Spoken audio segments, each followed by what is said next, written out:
aristeguinoticias.com y Enrique Dussel presentan 2020, la pandemia.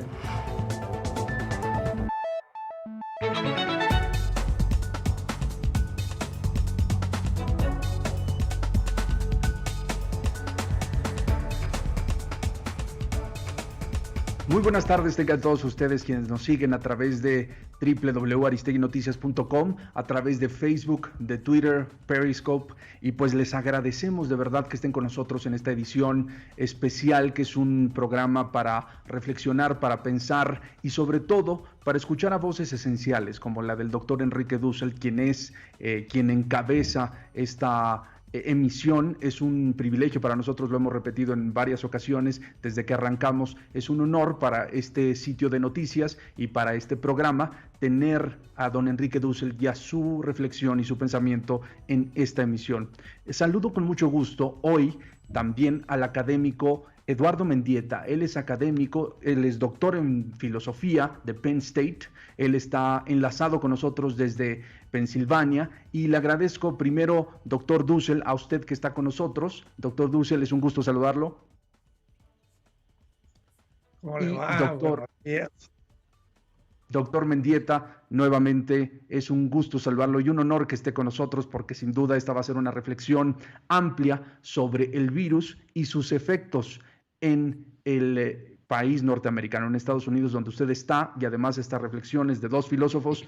Es un gusto y un placer. Hemos recibido comentarios de los usuarios de nuestras redes, del portal, de que es muy valioso contar con estas reflexiones que hemos tenido con usted, doctor Dussel, y con sus invitados. Y hoy, bueno, es un invitado de verdad de alto nivel, es un académico reconocidísimo y pues es un académico latinoamericano de Penn State. Lo repito, doctor Dussel, le cedo la palabra porque sé que tiene preguntas preparadas y sigamos esta dinámica que hemos tenido en los programas anteriores. Gracias, doctor Dussel.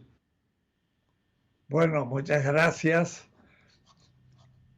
Vamos a comenzar a situar esta pregunta de hoy. El virus y su repercusión en Estados Unidos. Por eso he invitado a un amigo de 30 años, gran filósofo latino en Estados Unidos, para que nos muestre en sus reflexiones el impacto del virus, este evento inesperado, en el gran país del norte que tenemos tan cerca y sufrimos sus influencias.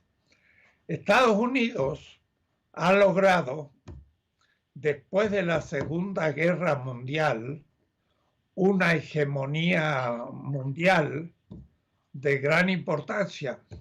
Es el país que, desde un punto de vista económico, pues logró después de la Segunda Guerra Mundial, 1945, llegar hasta ocupar el 30% de la producción industrial mundial. Pero no solo eso, la cultura norteamericana, la música, la literatura, también en filosofía, en historia, ha repercutido en todo el mundo y se ha transformado en una manera hegemónica, una americanización, no solo de América Latina desde hace tiempo, sino también de un gran impacto en Europa, la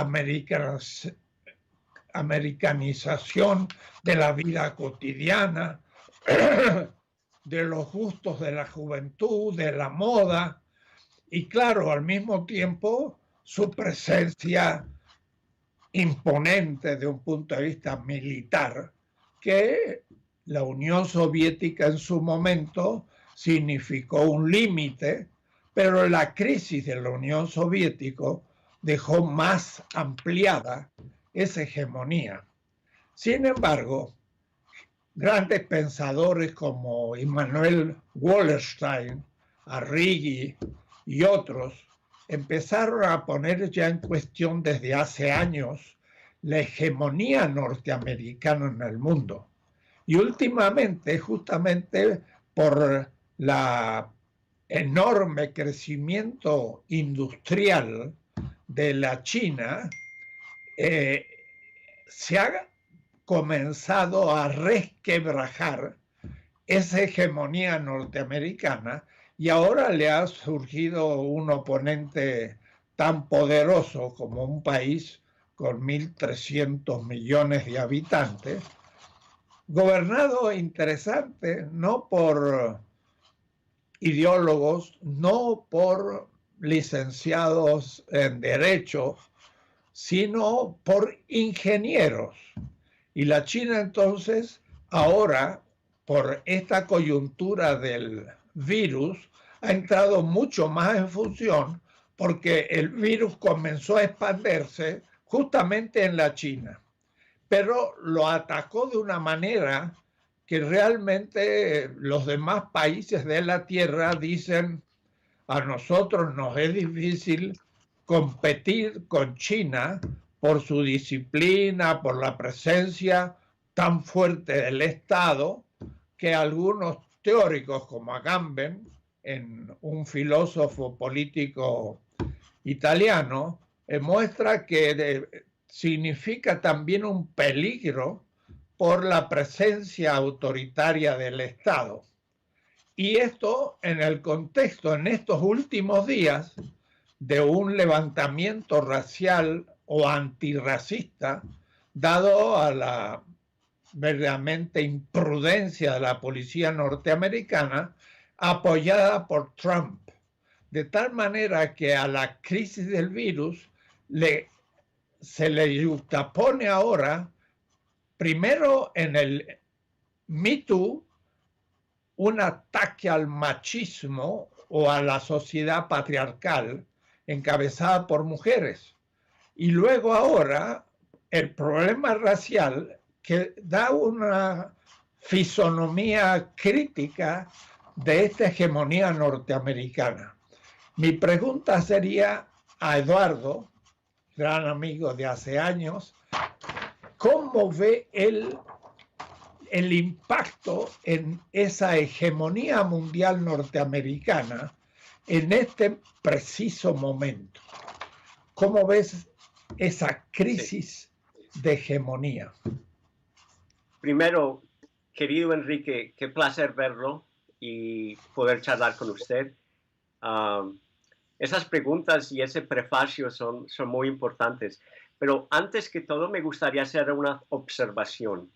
Que esta crisis pandémica, esta pandemia de COVID-19, no es algo inesperado. Es el resultado de una tormenta perfecta. Y hay 4 factores que quiero enfatizar de por qué ha sucedido esta pandemia. Las pandemias no son inesperadas, son productos de política, tanto de medicina como de economía, como económicas. Hay 4 factores que hay que recalcar por qué vivimos esta crisis de pandemia a través del mundo. Primero, vivimos a través de una crisis ecológica que ha ocasionado que muchos animales que estaban aislados estén en contacto con seres humanos. Sabemos que el COVID-19 es una enfermedad que se llama zoonotic, que surge de animales y salta a los seres humanos. En este caso se especula que venía de un murciélago y pasó, pero no es la primera, ya está sucediendo. Y eso tiene que ver con la privación de espacios naturales y el empuje de las especies animales más a los seres humanos. Primero, eso. El segundo, el neoliberalismo. Y el neoliberalismo, que tiene su política, yo lo llamaría de economía de precariedad. Tercero, vivimos a través de un periodo de populismo nativista, racista y, claro, finalmente, el hecho de que vivimos en un mundo, en un planeta que ha sido globalizado, donde la economía, la salud, el bienestar social está integrado, interlazado, imbricado en formas sorprendentes que ni sabemos. Por ejemplo, yo tampoco sabía esto, pero habían vuelos semanales a Wuhan y siguieron a través desde enero hasta más o menos febrero. El turismo internacional es otro factor, que es un fenómeno de la globalización. Entonces, la pandemia no es inesperada. Ya se estaba especulando que íbamos a tener una o varias. La cuestión era cuándo y si estábamos preparados. Entonces, eso como clarificación, que la pandemia, como cualquier enfermedad, una epidemia o cualquier enfermedad que es de carácter social, tiene que ver como si estamos preparados, si hemos creado la clase de precauciones y en qué forma estamos interligados, entreconectados a través del planeta. Eso de un lado. Del otro, con respecto a si los Estados Unidos han perdido su hegemonía global, si en realidad han dejado de ser líderes globales. Y es evidente que no solo que los Estados Unidos han perdido el liderazgo global, sino que eso ha sido una política intencional que nos ha llevado a un isolacionismo, la isolacización, el nativismo de los Estados Unidos, que tienen formas raciales y de hecho los Estados Unidos se han desligado de proveer liderazgo político, democrático, científico. Bajo la presidencia de Trump fue muy evidente que los Estados Unidos se ha desligado de ciertas instituciones globales. Está atacando a la ONU, está atacando a todas las organizaciones que tratan de manejar problemas de carácter global. Entonces, no es solo que los Estados Unidos han perdido esta hegemonía y este liderazgo, sino que son resultados de políticas intencionales que además han sido exacerbadas a través del populismo nativista y racista de los Estados Unidos. Eso es lo que diría por el momento. Muy bien. Y justamente en ese punto es que comienza una segunda intervención que tú has sugerido. Esto es un verdadero ataque a la política y la economía neoliberal. Hemos insistido mucho en México de que, claro, el Estado ha sido concebido en el neoliberalismo de von Hayek como un Estado mínimo a lo Nozick y ha querido a través del mercado dar toda la autoridad en el manejo de lo público a lo privado. Y entonces ha habido una privatización de los grandes sistemas que el Estado debía ser responsable ante el pueblo. El sistema de la salud, el sistema alimenticio, el sistema económico. Y entonces pareciera que este virus está mostrando que esta política neoliberal de privatización es un ataque también a la teoría neoliberal y a la práctica que se ha de pronto encontrado en que no tiene un sistema, por ejemplo, de salud montado al servicio de un pueblo, sino al servicio del aumento de la tasa de ganancia, yo le llamo así, a la lógica del capital.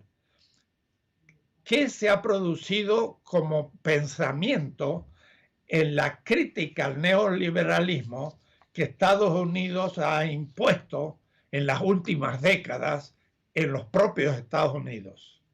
Sí, muy bien. De hecho, esta pandemia ha demostrado cómo el emperador está desnudo. Pero está desnudo porque el liberalismo lo ha desnudado. El liberalismo ha impuesto una cantidad de políticas que han desmoronado y corrupto y deshecho, corrompido como han sido todos los sistemas, los grandes sistemas sociales que se desarrollaron al principio del siglo XX por el programa de la Gran Sociedad, The Great Society. Esos fueron programas que fueron fundamentales para que los Estados Unidos, después de la Segunda Guerra Mundial, surgiera como el líder global de la democracia y de una economía al servicio del pueblo. Entonces es cierto que el neoliberalismo ha sido expuesto por esta pandemia como una gran enfermedad, como el virus, no solo del Estado, sino de la economía. Y hay que pensar el neoliberalismo como un virus, porque ataca toda clase de instituciones, toda clase de infraestructuras que desarrollamos después de 100 años a través de movimientos sociales, los movimientos de las mujeres, los movimientos de los trabajadores, los movimientos por los derechos civiles, y todo esto se ha desmantelado a través del dogma de la privatización. De hecho, yo diría lo que esta crisis pandémica, crisis de salud planetaria, demuestra es que el neoliberalismo es en realidad una necropolítica. O sea, es una política de dejar morir y hacer vivir, de dejar morir a aquellos que son los más vulnerables y proteger a aquellos que se benefician de un sistema que canaliza todas las ganancias colectivas a los ricos. Y aquí hay que ver qué es lo que ha hecho el neoliberalismo dentro de los Estados Unidos. No sé si esto es el efecto en todos los países, ciertamente no en Europa. El primero es que ha impuesto una economía de precariedad. El neoliberalismo ha afectado la economía norteamericana en una forma tan profunda que se ha hecho evidente ahora mismo. Hay el sistema federal de reserva que fue fundado en la primera década del siglo XX, que se desarrolló en los Estados Unidos principalmente para prever el caos económico. Entonces, es el sistema bancario, es lo que constituyen y hacen política fiscal. En el 2013, bajo la presidencia de Obama, ese sistema fiscal de Reserva Federal empezó a mantener estadísticas anuales de ver el bienestar de familias, de hogares, a ver qué bien estaba la familia, el hogar norteamericano para lidiar con crisis económicas. Ya en el 2013 se demostró que el pueblo norteamericano no estaba en capacidad de confrontar una crisis económica inesperada, que el 27%, eso fue en el 2013, el 27%, ahora es más como a 25 o 24%, no podrían pagar sus gastos mensuales si tuvieran una crisis donde tuvieran que salir de pronto con $400.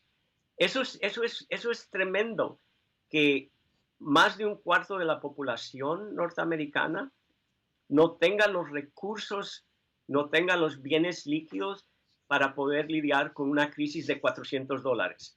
Eso es una estadística, pero sorprendente. y eso es parte de una crisis, de una economía de precariedad. También sabemos que vivimos en una economía de desempleo o de empleo a medias.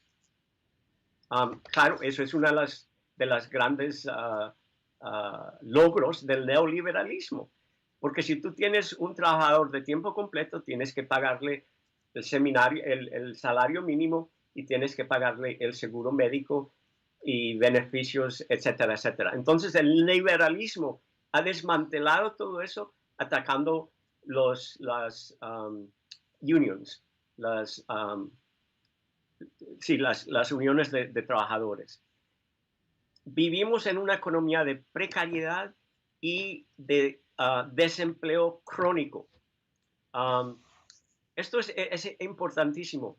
Otra cosa que el neoliberalismo ha hecho en los Estados Unidos es que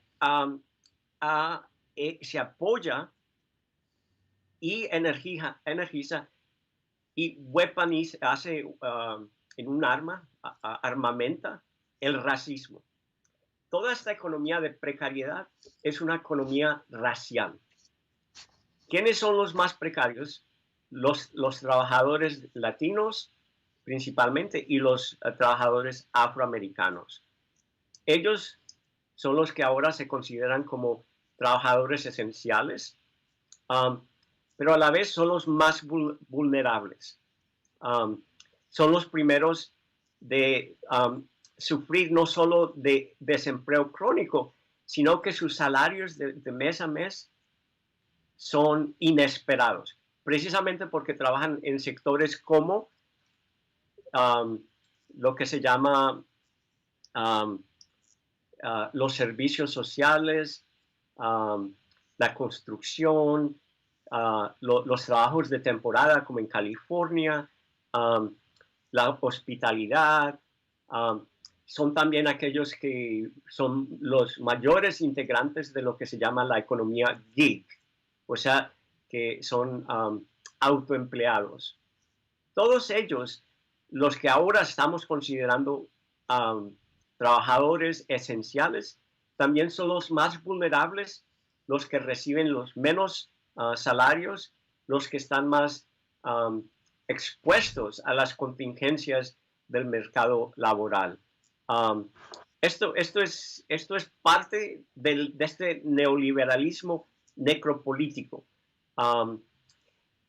Diría que de hecho lo que este virus ha desenmascarado, ahora que tenemos que tener máscaras, es precisamente que este contrato social, el contrato con América, es un contrato racial que dice que los privilegios de los blancos son desmentidos, enmascarados, mientras que el sacrificio del afroamericano y del latino es inevitable y soportable. Entonces, esta situación pandémica le ha quitado la máscara a este régimen de precariedad, de vulnerabilidad, que siempre tiene como énfasis el carácter racial de la economía. Eso es lo que diría por el momento. Tal vez puedo elaborar más. Muy bien. Ahí está. Doctor Dussel, ¿le parece, doctor Dussel, si hacemos una pausa? Volvemos después de este comentario profundo. Hay un artículo en el New York Times de Alfredo Corchado, académico, doctor Mendieta, en el que trata este tema. Igual le planteo una pregunta para volver del corte, pero obviamente las preguntas principales las hace el doctor Dussel, este es su programa, en el que dice que las medidas ante esta contradicción, ahora los trabajadores inmigrantes, muchos de ellos indocumentados, son trabajadores esenciales de acuerdo con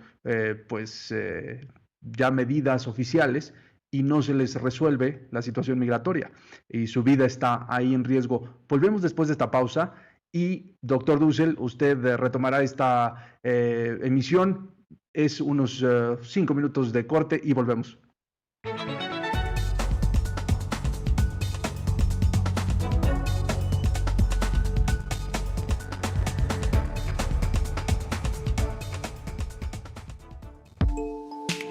Prevención de COVID-19 en la actividad laboral. Instituto Mexicano del Seguro Social. Transporte. ¿Qué es un contacto de trabajo? Aquella persona que ha compartido el mismo espacio laboral con una persona confirmada o sospechosa de COVID-19, bajo las siguientes condiciones. Por un periodo de 10 minutos o más a una distancia menor a 1.5 metros y sin haber usado el equipo de protección personal adecuado, sin cubrebocas, careta o lentes protectores. Haber tenido exposición directa con algunas secreciones, gotículas o aerosoles de un trabajador infectado o sospechoso. Por ejemplo, si estornudan o tosen frente al contacto sin taparse la nariz y la boca, o contacto directo con superficies contaminadas por el trabajador infectado. El contacto de trabajo debe haber ocurrido en promedio 5 días anteriores al inicio de los síntomas. Riesgos específicos de la actividad. El transporte público, al ser utilizado por muchas personas, puede favorecer el contacto con las secreciones o los objetos contaminados de otra persona. Esto es, desde el momento que ingresa a la estación o parada del transporte, durante el viaje y al salir del mismo. Se permanece por un momento prolongado en un espacio confinado, transporte o con otras personas.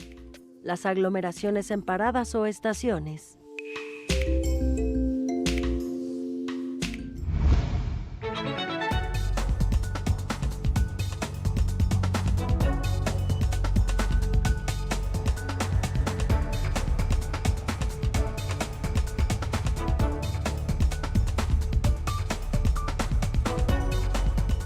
Ya estamos de regreso en esta emisión de 2020, la pandemia, con el doctor Enrique Dussel y el doctor Eduardo Mendieta, académico de la Universidad de Penn State. Él es un académico que está analizando los efectos de la pandemia en los Estados Unidos. Para no perder el hilo, y doctor Dussel, si me lo permite, usted obviamente encabeza esta emisión, el artículo de Alfredo Corchado en el que justo toca este tema el que estaba analizando el doctor Mendieta, es del 6 de mayo, es a Former Farm Worker on American Hypocrisy, en el que habla de esta hipocresía del sistema americano, que cataloga ahora como esenciales a pues estos trabajadores, en su mayoría indocumentados, y les niegan protecciones migratorias. Muchos de ellos están en vilo, pero esta es una de las contradicciones de las que exponía. Doctor Dussel, le cedo a usted el micrófono y la palabra en este punto en el que el doctor Mendieta nos estaba, pues, básicamente explicando la hipocresía del sistema neoliberal. Muy bien. Marcos te ha hecho esa pregunta, Eduardo, y que tú podrías ampliar y yendo después a otras preguntas más en el nivel académico y hasta filosófico que te quiero hacer. Pero vamos primero a la pregunta de Marcos. Sí, esa, querido Marcos, es una pregunta fantástica. De hecho, yo conozco este ensayo muy bien. Cuando salió, de hecho lo tengo cortado en mis cortados del periódico porque quiero regresar a él. Es absolutamente cierto. Primero hay que empezar con el hecho de que esta administración no va a ser nada relacionado o similar o que llegue cerca a lo que mi colega en el New York Times propone, porque toda su política es basada en precisamente una política anti-inmigrante. Ha hecho todo lo más posible para atacar, vilificar, criminalizar, expulsar a los latinos y en particular a mis colegas, mis compatriotas mexicanos. Es asombroso el nivel de la violencia y la retórica ácida y retórica virulenta de la administración Trump. Lo que el colega en ese ensayo de opinión del New York Times dice es absolutamente cierto. Y utiliza un término que es un poco tal vez muy suave, de hipocresía. Yo no digo que es hipocresía, es fundamental. Porque, como decía anteriormente, el neoliberalismo es una economía de expropiación y de crear castas, de crear una jerarquía donde hay aquellos que se pueden explotar a lo máximo. Y el inmigrante es el más explotable, porque no tienen recursos políticos, también no tienen el poder político para que hayan políticas y políticos y senadores y representantes que advoquen por sus derechos. Claro, sería totalmente lo moral, lo justo, lo políticamente apropiado de extender no solo visas, sino permisos de trabajo a estos trabajadores esenciales. Y aquí no solo son los trabajadores mexicanos en México, disculpe, en California, donde se produce la mayoría de los productos agrícolas que son exportados a través de los Estados Unidos. Hay que hablar también de aquellos trabajadores que están en las factorías de empaques de carnes, the meat packing industry, donde se toman las vacas, los toros, los cerdos, se cortan y se empacan. La mayoría de estos trabajadores en estas industrias son de origen latino. Ellos son esenciales. ¿Y qué hizo Trump? Los ordenó a que fueran a trabajar. Orden federal. A pesar de que son estas factorías, estas industrias, son los centros de expansión de inoculación de contagio mayor. Y claro, estos trabajadores no tenían otra opción o la única opción era de perder sus trabajos. Entonces, esto es crítico. Y sí, podríamos decir que esto es una hipocresía, pero yo diría que es peor, es esencial. Por eso, otra cosa que yo diría con respecto a lo que ha resultado con el neoliberalismo es que tenemos ahora una economía que está completamente racializada, donde los trabajadores más esenciales son los más vulnerables y los más disponibles. Esto es escandaloso, es inmoral, es antidemocrático, pero eso es lo que el neoliberalismo, de un lado, weaponize, no sé cómo se diría eso en español, por un populismo nativista y racista. Estos dos puntos de convergencia se han hecho evidentes. Lo que tenemos en realidad es una economía racializada. Y eso es lo que se ha hecho tan evidente. ¿Ves? Estas imágenes que están viendo aquí son fundamentales. Y los blancos creen que esto es indispensable para su bienestar. La precariedad económica es también una precariedad de estatus, de ciudadanía. Y esto es algo que es creado, es continuamente renovado por políticas como la de Trump. Entonces, no es solo hipocresía, sino también que es parte de la infraestructura de una economía que extrae, expropia y se apropia del trabajo de aquellos que se hacen más vulnerables. Claro, y aquí no solo eso, pero también hay que hablar la violencia sistemática del Estado contra los latinos a través de políticas de inmigración y contra los afroamericanos a través de la violencia policíaca. Y aquí hay unas estadísticas, pero terribles, de cómo los afroamericanos y los latinos son los que se confrontan en formas diarias con la violencia policíaca, que también es sancionada por el Estado y la administración Trump. Bien, eso es lo que diría con respecto a ese. Es una pregunta muy, muy importante. Gracias, doctor Mendieta. Y doctor Dussel, el micrófono es suyo. Sí, mira, y ahora, Eduardo, ¿cómo crees que esta crisis impacta a las universidades en Estados Unidos y más concretamente a la filosofía que tú y yo practicamos y que se ve expresada en la posición de una Butler, por ejemplo, de California, o aunque no es filósofo, pero sí gran intelectual, Chomsky, por ejemplo. ¿Cómo crees tú que este impacto va a tener influencia de hoy y sobre todo para la normalidad que se piensa imponer próximamente cuando esta pandemia no será superada del todo, ya será permanente, pero perderá su virulencia?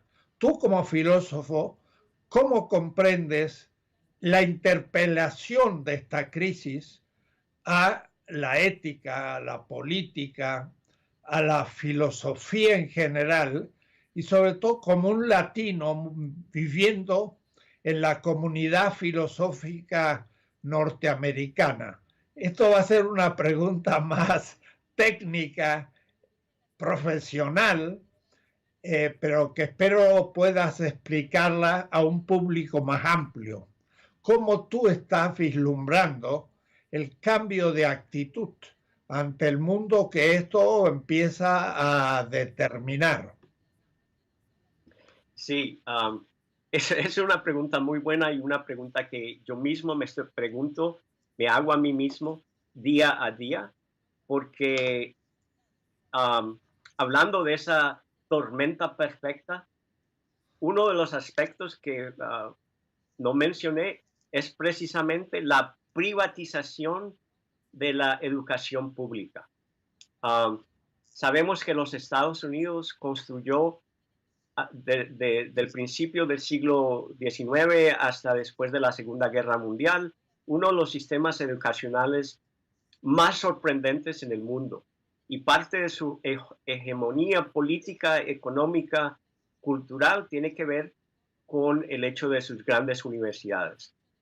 Pero estas grandes universidades, tanto públicas como privadas, empezaron a ser desfiscalizadas por el neoliberalismo.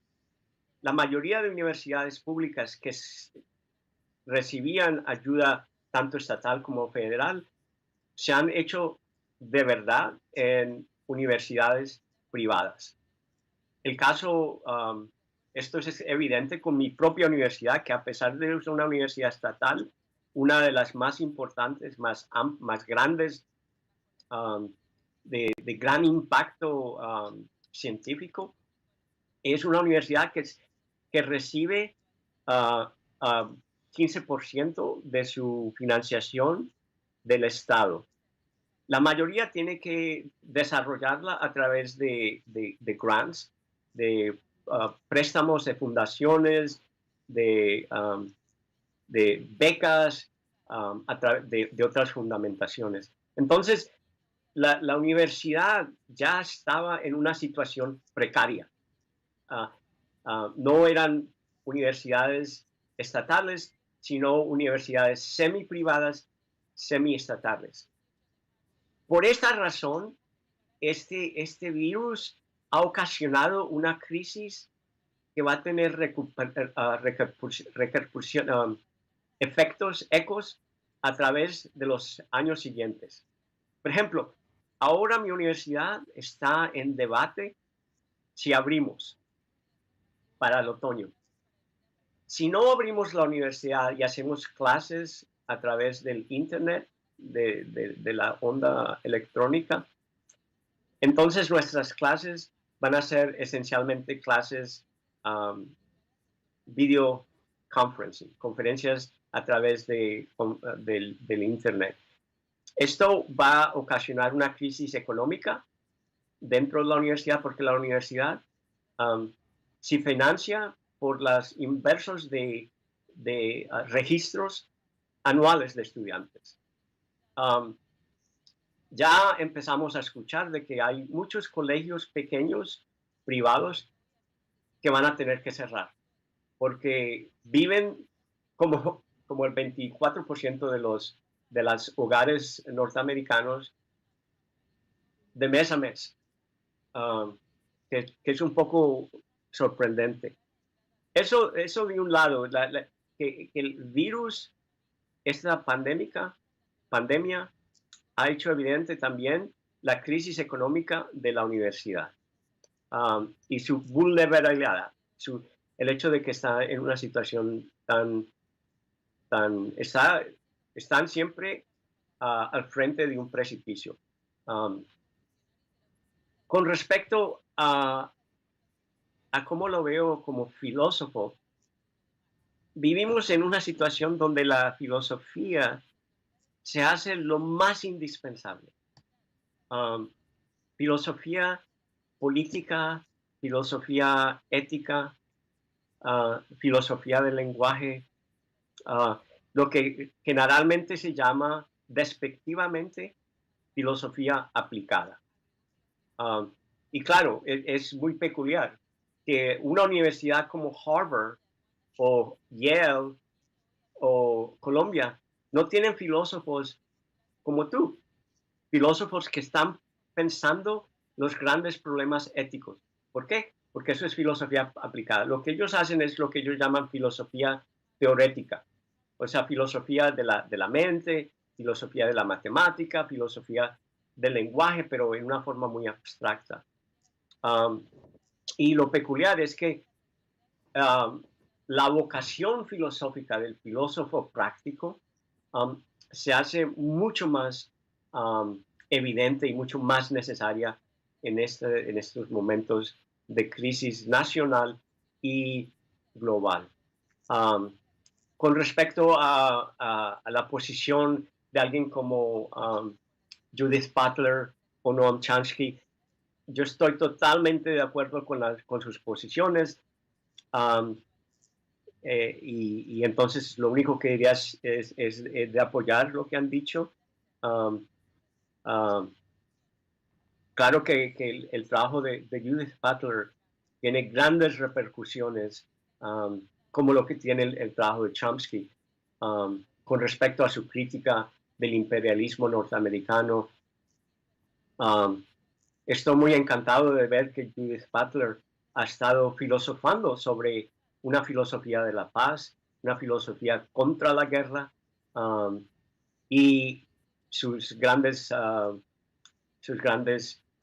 conceptos, por ejemplo, de la vulnerabilidad o lo que ella llama de mourning, de tener pena por la muerte de alguien, son conceptos muy importantes, porque las grandes muertes de esta pandemia han sido de latinos y de afroamericanos, y tenemos que, en cierta forma, expresar nuestra pena porque estas gentes, nuestros conciudadanos, fueron sacrificados de verdad al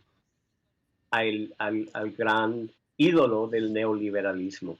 Lo curioso, tal vez como reflexión final, sería decir que lo que esta pandemia ha demostrado es que el anarquismo,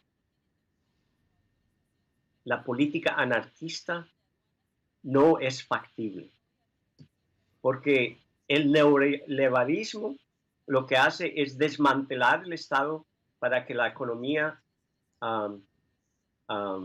viole y extrae del bien, de los productos, de la riqueza colectiva.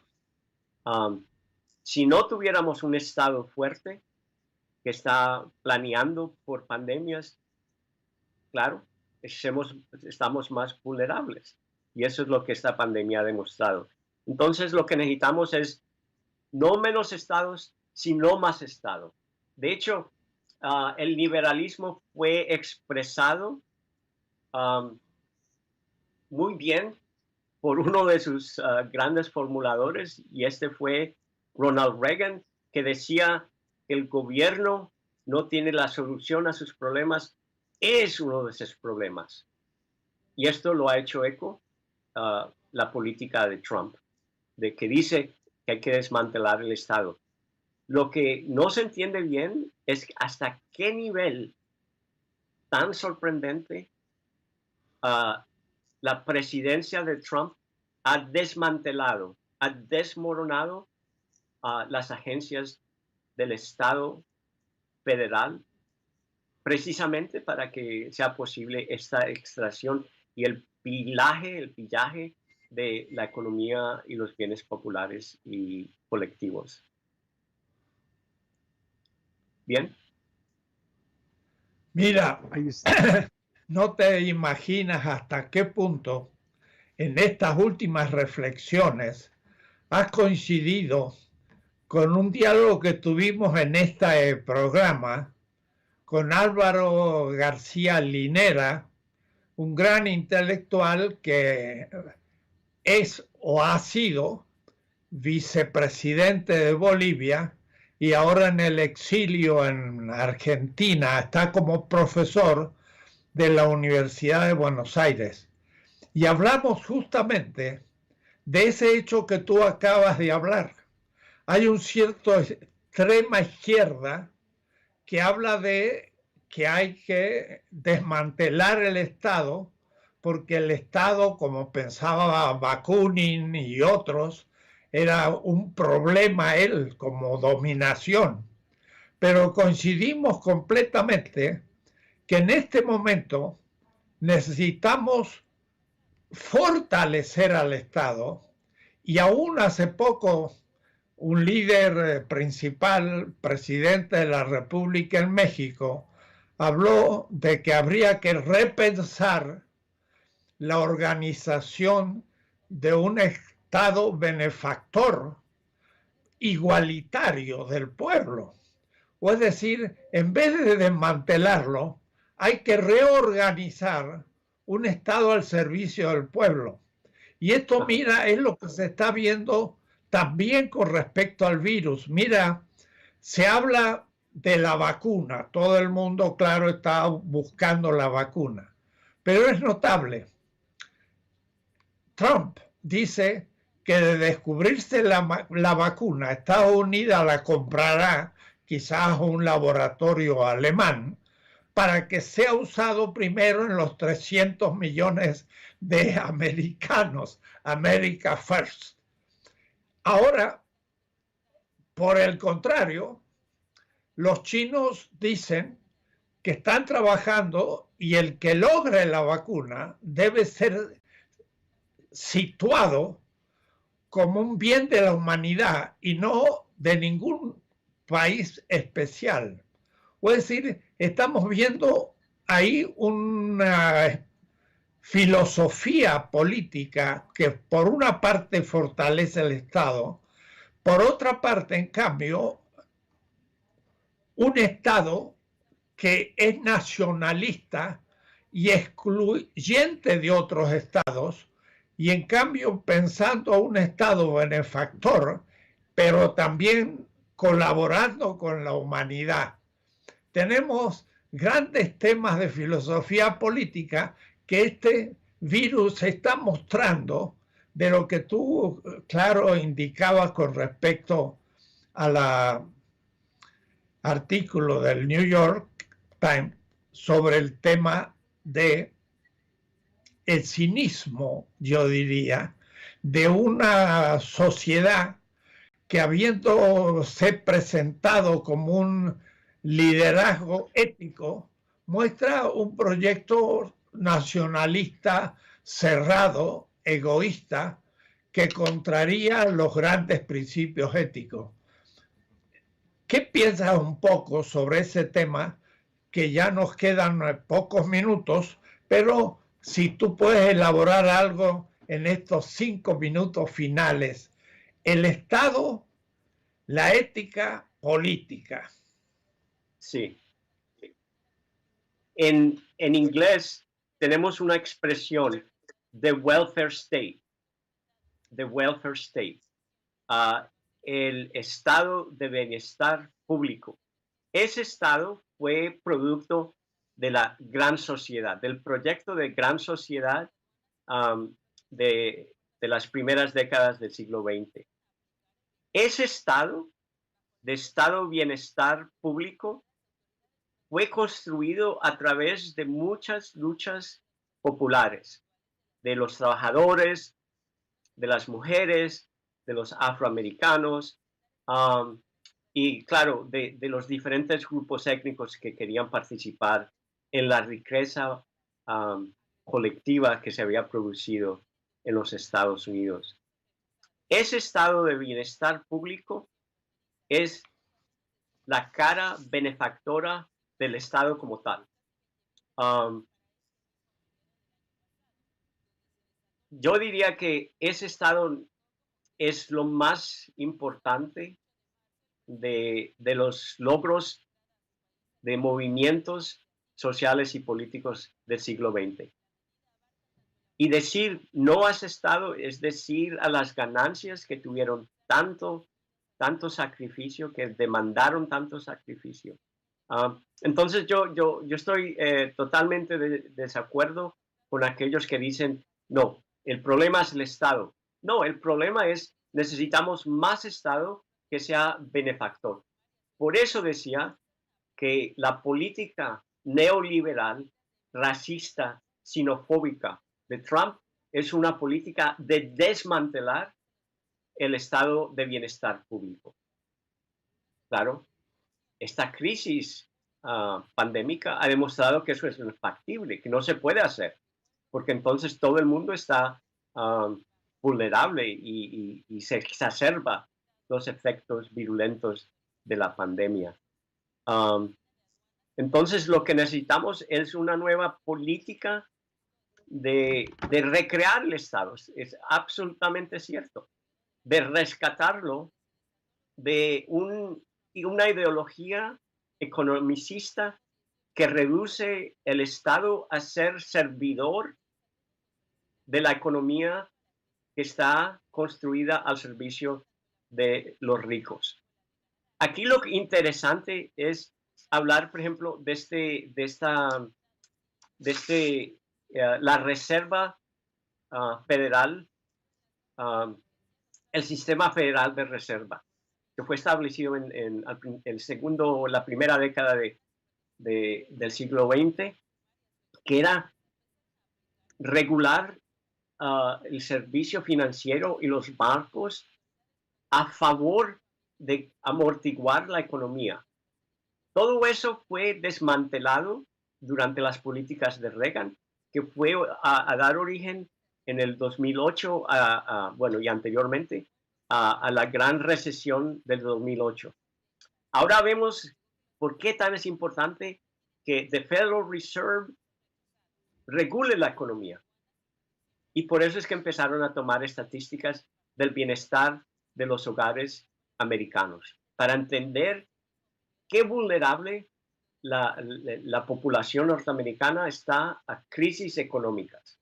Eso es interesantísimo. Eso demuestra que la economía no es libre, es regulada, siempre está marcada por políticas. La economía está al servicio de la política, no al revés. Y eso es lo que esta situación nos ha demostrado. Eso es lo que diría así para sumarizar algunas de mis observaciones y con lo que decías con esta conversación tan importante de qué clase de Estado necesitamos hoy. Y de cierto, no necesitamos un Estado que sea un esclavo del neoliberalismo. Al contrario, un Estado verdaderamente al servicio del bienestar público. Claro. Sí, ese es uno de los temas centrales, justamente qué tipo de Estado, porque debe ser un Estado fuerte en favor del pueblo, pero el segundo tema es cómo participe el pueblo en un Estado que desde la Revolución Francesa fue pensado como una democracia representativa. O es decir, el pueblo elige los representantes, pero después esa representación se puede fetichizar y tener, pues, intereses propios de la burocracia política. Entonces, el gran tema del siglo XXI va a ser fortalecer un estado de bien común, pero cómo organizar ahora institucionalmente la participación del pueblo articulada con la representación, no en lugar de la representación. Es un nuevo tipo de Estado que la Revolución Francesa y la Revolución Americana no pensaron, y que este virus nos ayuda a pensar un Estado más fuerte, pero controlado desde la participación institucional del pueblo. Y es lo que el zapatismo o el mismo Evo Morales llamó un Estado obediencial, que obedece al pueblo, pero el pueblo que se organiza y entonces exige a la representación las necesidades cumplidas del pueblo. Tenemos que idear un nuevo tipo de Estado en la línea del Estado benefactor, pero tampoco simplemente keynesiano, que nació justamente de la gran crisis de 1930. Ahora tenemos una crisis semejante y podría ser el repensarse al Estado, no solamente, como digo, representativo, sino articulado con un Estado representativo, pero también participativo. Yo espero que México, en esta situación precisa en que nos encontramos, pueda teóricamente empezar a pensar ese tipo de Estado y educar a una nueva generación política no corrupta que piense en el país y en diálogo con Estados Unidos, pero no en posición de subordinación, es decir, una nueva situación futura. Tenemos un minuto o dos, te dejo a ti las últimas palabras de este pequeño diálogo. Estoy totalmente de acuerdo con lo que has dicho, Enrique. Solo podría decir algo un poco tal vez de escepticismo con respecto a nuestro futuro. La política de Trump ha sido una política de sembrar y expandir el desconfío del Estado. Por eso, la palabra más común que sale de sus labios es the deep state, el Estado profundo. Y lo que él trata de decir con eso es que no puedes confiar en el Estado, que hay elementos que me están subvirtiendo, que me están tratando de hacer mala política. Eso es estratégico, porque lo que está tratando de decir es no confíen al Estado. Las elecciones no son fiables, etcétera, etcétera, etcétera. Y eso requiere un cambio de ideología. Las protestas que estamos viendo ahora en los Estados Unidos son manifestación del descontento de la forma en que Trump está manipulando el Estado para su bien, que a la vez fomentando una desconfianza profunda en los agentes del Estado.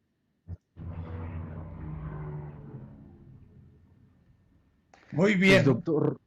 Creo que Dussel, hemos logrado un cierto diálogo. Sí, Carlos. Ahí está, doctor Dussel y doctor Mendieta. Es un placer escuchar esta conversación tan rica en reflexiones y pues les propongo que cerremos. Ya el doctor Dussel dijo las palabras finales, las tuvo el doctor Mendieta. Pues esto a la audiencia les digo, es un documento que queda aquí en www.aristeguinoticias.com para que ustedes lo consulten, también lo utilicen para reflexionar. Y pues doctor Dussel, es un placer estar nuevamente con usted. El próximo jueves pues ya habrá otro tema. Este fue los efectos del virus de la pandemia por COVID-19 en los Estados Unidos. Doctor Mendieta, le agradezco que haya estado con nosotros. Ha sido un placer, muchas gracias. Y doctor Dussel, también gracias a usted que siempre nos hace este gran privilegio. Bueno, y a quienes nos siguen, por supuesto, el próximo jueves nos vemos y aquí los esperamos en www.aristeguinoticias.com. Gracias por estar con nosotros y hasta la próxima. aristeguinoticias.com y Enrique Dussel presentaron 2020, la pandemia.